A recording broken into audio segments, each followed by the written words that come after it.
bisa nge-deny engage, bisa nge-slow dan mengganggu engage dari Pups. Mereka bisa mungkin nge-lockdown dan langsung follow up gitu dan cari pick off yang bagus dari Victim. Oke, tapi sebelum itu kita langsung aja masuk ke Land of Dawn di game yang kedua. Game penentu apakah dari PUBG Esports masih bisa untuk menyelamatkan nyawa terakhirnya, atau justru Victim kali ini bisa memenangkan dengan 2-0-nya. Tapi itu teman-teman di rumah, aku mau ngingetin jangan lupa buat like, komen, dan juga subscribe-nya, dan juga dukung tim-tim favorit kalian dengan hashtag-hashtag yang beragam. Dan kita bisa masuk ke in-game-nya. Sudah ada Cheesecake yang kali ini langsung menzoning pergerakan dari Omawe dan juga Baymax, Mirko. Iya, betul sekali. Udah mulai nge-hit ke pergerakannya. Tapi Venzi, walaupun dengan hero yang di early game-nya kurang kuat, mereka masih coba untuk mendapatkan Little Wonder yang berhasil mendapatkannya. Speechless sekarang menjadi target. Poisey langsung maju untuk mendapatkan damage, tapi Speechless harus di zone away. On My Way pun harus mundur di arah sana. Dan Pups memiliki early game advantage kali ini. Walaupun cuma 100 gold, itu memiliki sedikit aja gold lead-nya ya. Ini bakal lebih bagus buat Pups Esports. Karena mereka memiliki komposisi yang lebih late game. Yes, dan dengan adanya Matilda kali ini lihat bagaimana Pups berani untuk bermain agresif. Yang tadinya early-nya mereka ke pressure di game yang pertama, kali ini mereka justru yang ingin mencoba mempressure keberadaan jungle yang dimiliki oleh Victim. Dan kita tahu Speechless menggunakan Roger sangat butuh item. Dia benar-benar jungle-nya harus di-manage. Jangan sampai bisa dirusuh oleh Pups Esports. Bagaimana Arashi? Yap, di sini pasti Pups mau banget menunggu Kimi. Pastiin Kimi tuh scaling up ke late game, tapi On My Way nggak bakal mau tuh ngasih Kimi Venzi sembarangan farming dan scaling. Seperti biasa dia main agresif banget. Dan sebenarnya dari tim Victim tuh mereka masih punya cukup pressure dan sekarang mereka tuh punya kontrol di sisi bawah, Mirko. Iya, masalahnya di dalam game ini yang beda dalam game pertama ya. Tapi kita lihat pertama ada Turtle Camp brought to you by Fruity. Di game pertama, kenapa Victim bisa mendapatkan semua pressure? Kenapa On My Way bisa mulai ngebuka-buka? Itu semua karena ada pressure di tengah. Kali ini Kagura di tim Pups. Dan juga mereka memiliki Joehead dan Matilda yang jauh lebih kuat di early game dibanding Yves dan seorang Cho. Jadi ini memiliki pressure yang bagus banget buat tim Pups. Tapi akhir-akhirnya Victim masih dengan recall timing mereka yang bagus banget berhasil mendapatkan turtle yang pertama. Dan di sini Pups harus berhati-hati karena di sini Removal Motivation sudah digunakan. On My Way ke belakang menggunakan Jin Gundul yang kena 2 orang. First Blood diamankan oleh seorang Malika. Di sini 1-0 dan turtle diamankan oleh tim Victim Esports. Yes, Pups yang tadinya mencoba untuk mengkontes keberadaan Turtle yang sedang di start oleh Victim, tapi justru dia harus menerima satu orang yang berhasil justru di take down oleh Victim. Ini merupakan kerugian besar. Mereka udah gak dapat Turtle, mereka justru kehilangan satu membernya. Ditambah lihat di posisi atas Ray bagaimana dia berusaha untuk memberikan pressure terhadap Sinting. Masih terlalu tebal. Esmeralda makin ke late game makin gak bakal mudah untuk di pick off. Tapi kita bisa melihat era baru Kimi. Menurut Mirko sama Arashi, apakah Kimi akan lebih efektif di match kali ini? Kalau untuk gue sih belum sih, tapi lihat aja udah ada damage di sini. Sinting menjadi target, tapi tidak bisa ditumbangkan begitu saja. Ada real world vision karena belakang Ray terpaksa untuk flicker kabur. On My Way sudah di sini untuk coba nge-stop damage dari tim Pups Esports dan mereka berhasil untuk memenangkan team fight ini. Mereka bakal langsung nge-push di arah atas, tapi harus berhati-hati karena On My Way sudah memiliki Wave the Dragon dan Rogernya sudah pathing ke arah atas. Cheesecake sudah mulai ngebuka-buka, tapi ada Wave the Dragon yang sangat bagus ke arah Cheesecake. Sekarang menjadi targetnya. Speechless udah mulai nge-flanking, tapi ada Circling Eagle yang digunakan ke belakang bakal menjadi targetnya, langsung ditumbangkan begitu saja. Dan Speechless berhasil untuk datang, tapi akhir-akhirnya tidak mendapatkan apa-apa. Nah, kalau menurut gue ya, Kiminya agak kurang. Soalnya di meta tabrak kali ini tuh bakal susah banget untuk Kimi nge-hit ya. Dia bakal di-jump. Di sini ada Cho, ada Roger, ada Pakito, tambah lagi ada Esmeralda sih. Tapi kalau Ruf gimana sih? Menurut gue juga agak kurang sih, karena emang cara main Victim tuh nggak mungkin. Baru kita ngomong Speechless langsung barbar ya, langsung gigit dan Ray pun tumbang. Masalahnya tuh mereka pasti maunya begitu, mau langsung burst, ambil kill dan nggak bakal mau di-kiting sama Kimi gitu, disemprotin sambil mundur. Dan jadi masalahnya sih menurut gue sih dari situ. Tapi tadi di fight barusan juga bagus banget ya, dari Speechless nge-cut off dan mungkin nge-zone 3 orang dari Pups. Dan akhirnya gara-gara itu Cheesecake jatuhnya jadi terdampar sendiri di bawah towernya Victim tadi. Yes, dan lihat kali ini Victim mencoba untuk mengamankan outer turret di area top lane. Mereka bermain benar-benar objektif. Sementara Pups melihat adanya free space, mencoba untuk mendapatkan turtle. Apakah kali ini karena sudah ada removal manipulation yang di open, tapi di sisi lain, sudah tumbang. Bersama dengan adanya seorang Kimi 1 tukar 1, tapi mati dari seorang Esmeralda langsung lompat ke area depan. Cheesecake, Likan Pouch, enggak, langsung berubah menjadi human form dan berhasil mendapatkan satu pick off. Ri yang mencoba untuk melakukan recall berhasil, Poison-nya menahan di area depan, membuat Ri masih bisa selamat ke belakang. Sementara di mid lane kita bisa melihat bagaimana Sinting dan juga Baymax memberikan pressure terhadap seorang Jawhead, Mirko. Iya, well played banget dari kedua timnya. Tapi ternyata Victim Esports dengan trading mereka, gue kira itu mereka bakal ambil top side turretnya aja sih. Mereka gak akan datang lagi ke teamfight, tapi ternyata tidak. On my way sekarang menggunakan Jeet Kune Do dan Blade Dragon yang sangat bagus. Tapi masih ada Ri menggunakan dashnya di timingnya. Well played banget dari seorang Ri untuk kabur di sana. Tapi di sini Victim berhasil mendapatkan lagi-lagi keunggulan 2000. Walaupun Pups udah ada peningkatan gameplay dari game yang pertama, mereka masih di posisi behind. Oke, sementara dari Pups sendiri, mereka sudah kehilangan satu objektif turret. Apakah game kedua kali ini akan seperti game pertama? Ketika Victim benar-benar mengunduli habis turret yang dimiliki oleh Pups. Mencoba untuk mendapatkan orange buff-nya, diganggu oleh keberadaan dari Raid, tapi enggak. Speedrun masih bisa mengamannya, asal beberapa ke area depan, tapi sudah bisa Cling Eagle. Cheesecake, apakah terlalu maju? Tapi di sisi lain, On My Way masih bisa flick out ke area belakang. Poison mengincar, tapi sudah ada Yin yang overturn. Masih bisa selamat juga dari seorang Sinting dengan ada Stardust. Dan Victim berhasil mendapatkan orange buff tanpa kehilangan satu nyawa pun di tangan Pups.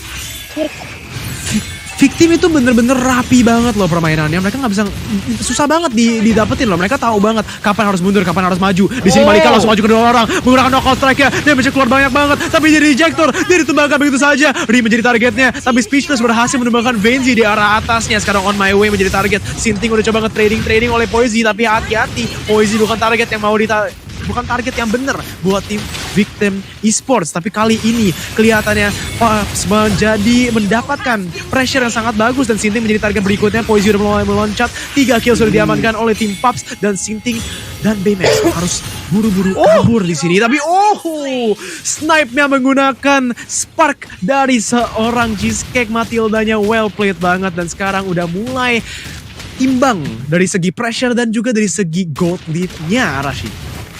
Kayak tadi ada flank yang direncanain oleh, ini ada langsung instant replay. Dan Sinting kayaknya, Falling Star Moon-nya nggak kena. Dan itu jadi masalah besar banget ya.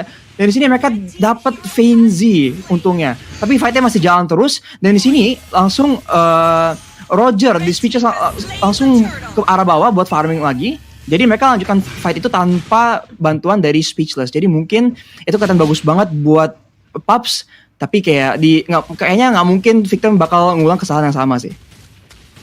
Yes, dan kita melihat bagaimana kali ini memasuki menit ke-8 tapi networknya sama. Tidak seperti game pertama yang benar-benar one-sided. Kali ini Pups Esports mencoba untuk mengendalikan kembali tempo permainannya.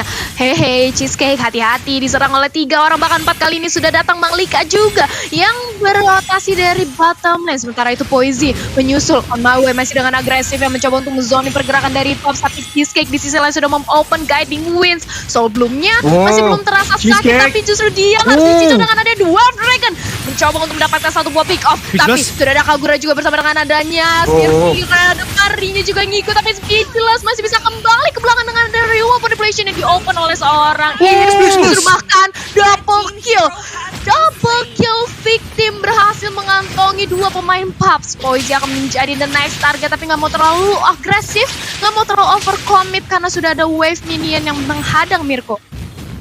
Welcome to MDL Season 4, dimana game yang gak bisa diprediksi sama sekali. Game pertama dominan banget dari Victim. Sekarang Pups udah mulai mengeluarkan taringnya di game yang kedua, tapi masih Victim tiap teamfight berhasil untuk mendapatkan sedikit keunggulan. Dan di sini mereka mulai nge-snowball, mendapatkan 2 turret tier 2 yang di bawah dan juga tier 1 yang di tengah. Di sini Victim harus mencoba menggunakan momentum mereka untuk langsung nge-end. Soalnya kalau misalnya masuk ke late game, Kimi ini bakal mulai serem banget sih. Yes, dan lihat bagaimana dari BMX-nya juga sudah mendapatkan Oracle-nya. Prediksi Arasi, apakah dari Pups masih bisa untuk comeback nih? Kalau mereka fight-nya nggak rapi, nggak dapat victim tuh nggak dapat engage yang bagus banget dan mereka tuh apa ya maksa dan bisa di-kiting gitu sama tim Pups. Ini masih bisa banget Pups menang karena emang Kimi DPS-nya apalagi di late game tuh bakal sakit banget. Masalahnya cuma dieksekusi victim, apakah mereka bisa fight dengan rapi dan langsung nyamber ke Vayne dan langsung pick off Kimi-nya. Menurut gue gitu sih, Mirko. Oke. Menurut lu gimana? Red team turret has been destroyed. Oke, kalau misalnya menurut gua sih ya, ini sama sih. PUBG Esports ini memang dari komposisi mereka lumayan lengkap. Dari kedua tim ini mereka lumayan lengkap. Mereka bisa main untuk pick, mereka bisa main untuk teamfight, tapi mereka harus hati-hati banget nih karena On My Way udah mulai ngebuka dan dia udah memiliki Athena Shield. Jadi dia bakal susah banget untuk di shutdown atau mungkin langsung di burst down. Di sini Victim memiliki pressure di semua lane mapnya, tapi mereka juga harus hati-hati karena Pups memiliki teamfight presence yang sangat kuat. Real Vision sudah digunakan, tapi Species berhasil mendapatkan retribution yang sangat bagus, mendapatkan killnya. Sekarang ditumbangkan begitu saja. Unstoppable di pick up oleh Baymax. Killing spree. Poisi coba untuk mendapatkan lebih, tapi ini menjadi 2 untuk 2. Sekarang Pups dan juga Victim, mereka berdua harus mundur karena Victim berhasil mendapatkan Lordnya dan mereka memilih untuk mundur untuk nge-push bersama dengan Lordnya, Thalia. Iya, sekali ini Pups sudah kehilangan 2 orang, begitu pula dengan adanya Victim. Kehilangan 2 orang, 3 lawan 3. Tapi bagaimanapun Victim sudah mendapatkan Lord. Pups, apakah mereka bisa mempertahankan dari segi high grounds? Karena adanya Kimi harusnya masih bisa untuk menahan Lord. Apalagi Lord kali ini belum enhance, belum menit ke-12. Kali ini mencoba untuk ditahan aja. Belum mengenai ke inhibitor turret di area top lane. Tapi di sisi lain, Max sudah mengincar, mengawal keberadaan seorang Lord yang nampaknya berhasil di-clear dengan cepat oleh Pups. Dan kalau kita lihat dari segi itemization-nya, Rashid, Iya, kayaknya Sayang sekali Oke, itemnya langsung keluar, tapi dari motivation dan Falling Star Moon di arah belakang. Tapi Sinting menjadi target berikutnya. Poisi langsung maju, tapi frame shotnya tidak kena. Dan ini bisa menjadi bencana buat tim PUBG Esports karena mereka tidak berhasil mendapatkan apa-apa di sini. Victim udah mendapatkan tier 2 turret, jadi trade-nya masih worth it buat tim Victim di sini, Thalia. Yap, masih trade yang cukup worth it, tapi dominasi yang diberikan oleh Victim terhadap jungle yang dimiliki oleh Pups ini sudah benar-benar menggila, di mana Pups tidak bisa mendapatkan gold sama sekali. Dan ini dia itemization yang tadi sudah ada ulti Hellcard, Arashi. Ya, pasti masih ada burst potensial gede dari Ri di Kagura itu, dan Kimi sudah mau punya Holy Crystal dan dia punya Ice Queen Swan dan Genius Swan yang bakal bantu banget buat nge-kiting. Dan itu pasti jadi faktor besar banget. Di sini main tank dari tim Pups itu Matilda, tapi Tamusnya juga masih relevan banget ya di front line. Dan Joet sebenarnya punya potensi buat bantu nge-carry tim fight-nya. Tapi kita harus lihat sebagus apa Ray bisa bikin play di fight-fight tersebut, karena Victim nggak ngasih mereka dapat fight yang bagus buat mereka, Mirko. Wait, kalau lu lihat ya, ini sebenarnya yang roamer itu Matilda loh, yang nge-build ini kayak lihat aja Matilda yang build tank, Johetnya yang build damage. Jadi Johet ini tuh benar-benar mau coba nge-shutdown seorang Roger. Jadi ini beneran bakal ngeri banget sih. High and dry tapi bakal kurang dipakai oleh seorang Johet yang di side lane. Kenapa? Soalnya di sini udah bakal mulai arahnya itu mainnya bareng-barengan ya, dimana mereka kalau dia 1v1 juga bakal susah banget lawan Esmeralda atau Pakito. Oke, tapi lihat di sisi mid lane kali ini On My Way mencoba untuk menzoning out seperti di game yang pertama. Dia merupakan inisiator yang dimiliki oleh Victim. Dia nge-face check, memberitahu ke teman-temannya bagaimana posisi yang dimiliki oleh Pups. Bahkan dia mencoba untuk menzoning out, mencoba untuk mendominasi. Begitu pula dengan adanya Sinting yang selalu menemani di sisi seorang Roger. Mencoba untuk melakukan ganking nampaknya sebentar lagi dari tim Victim, menunggu keberadaan Orange Buff yang sebentar lagi akan respon dari sisi Pups Esports, Mirko. Iya betul sekali, 50 detik lagi bakal spawn, tapi Pups juga tidak mau kalah di sini. Masalahnya ya kalau mereka main di late game, Victim juga masih ada Sinting yang menggunakan Esmeralda. Ini late game pressure-nya beneran serem banget. Jadi kedua tim sebenarnya masih memiliki pressure yang kuat. Yang penting ini semua tergantung koordinasi dan juga tergantung mereka main win condition mereka. Kalau mereka dari tim Pups bisa mainnya itu kite front to back, mereka bakal menang. Tapi kalau Victim bisa membuat team fight-nya itu messy, mereka bakal berhasil untuk mendapatkan kemenangan dengan mudah. Yes, ini nggak bisa diremehin sih. Kalau misalnya kita bawa drag late game, ini juga bakal menjadi yang matanya gitu, akan menjadi tombaknya. Karena Kimi kalau dibawa ke late game dia bakal sakit banget, apalagi dengan hybrid itemnya. Tapi ternyata di sisi lain kita bisa melihat bagaimana pertarungan antara Poisey dan juga Malika di sisi bottom lane, mencoba untuk menzoning out. Nampaknya Malika di sini mencoba untuk menahan keberadaan dari Poisey. Lord Camp by Fruity kali ini sudah hadir, Lord yang engage. Poisey. Tersandwich kali ini Poisey, speechless. Apakah berhasil selamat? Ada Vengeance dan juga Inferno yang di pop up, tapi Bimax langsung datang Poisey. juga membantu pergerakan dari seorang Rogers. Di sisi lain Lord juga mencoba untuk diamankan. Mirko. Iya, Dragon udah digunakan dan sekarang begitu saja Vengeance sudah ditumbangkan dan Victim Esports berhasil mendapatkan posisi yang lebih bagus lagi retribution sangat bagus. Ditumbangkan dan ini benar-benar bencana buat tim PUBG Esports yang tadi menggunakan distraction. Poisey di bawah masih tidak bisa mendapatkannya. Itu semua karena apa? Karena On My Way berhasil mendapatkan Way of the Dragon yang sangat-sangat bagus ke seorang Venzi di arah Lord tadi. Dan sekarang ini bakal menjadi Lord yang mungkin terakhir buat tim Victim Esports dan juga PUBG, karena semuanya lagi mati. Mereka tidak memiliki high ground yang kuat. Cheesecake menjadi target lagi-lagi. On My Way, freestyle dulu bos, langsung tas. Di sini mendapatkan killnya. Recall sudah mulai keluar. Inhibitor Turret dihancurkan. Real World Motivation untuk akhiri game yang terakhir, game yang kedua PUBG Esports. Di game yang pertama mereka di MDL harus ditumbangkan oleh Victim Esports. Wow. Yes.